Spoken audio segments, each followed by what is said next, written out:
Hi guys, in this tutorial I'll teach you how you can add a download button to your Wix.com website. It's pretty easy, just simply start by being on your website editor, and then whether you want it to be on the home page or on a product page, it doesn't matter, you can do this on any page that you want. I'm just going to show it on a product page in this case. But let's say I want to make a download button for a free ebook here.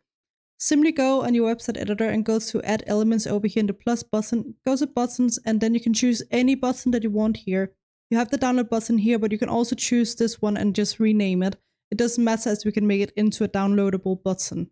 So just choose what works for you. I'm going to go with this as it has that download icon, which I like. So I'm going to choose that, and then we can edit all the colors after. But to actually add something to download when people click on this, you simply need to go over here on the little link button here, click, and now you can go down here and search document. So in this case, I have a PDF document that I can add as a download, or if you have anything else, you can just add it as you want.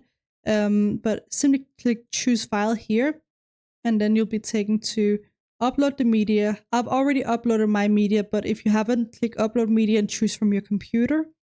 After that, you simply need to choose the document that is downloadable. In this case, it's this PDF here.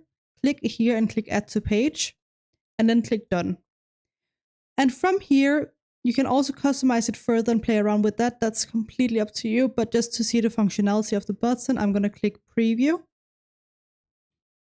And now when I go down here on the preview page, I can test if it works before publishing it to the website, so it's live for everybody. Simply go over here and click download.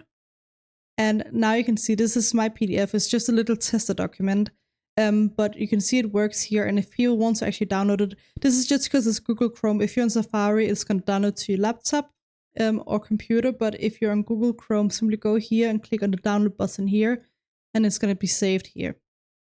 And that is pretty much how you can add a download button to your Wix.com website. I hope you found this tutorial helpful, and let me know if you have any other questions, and I'll try my best to help you in the comments.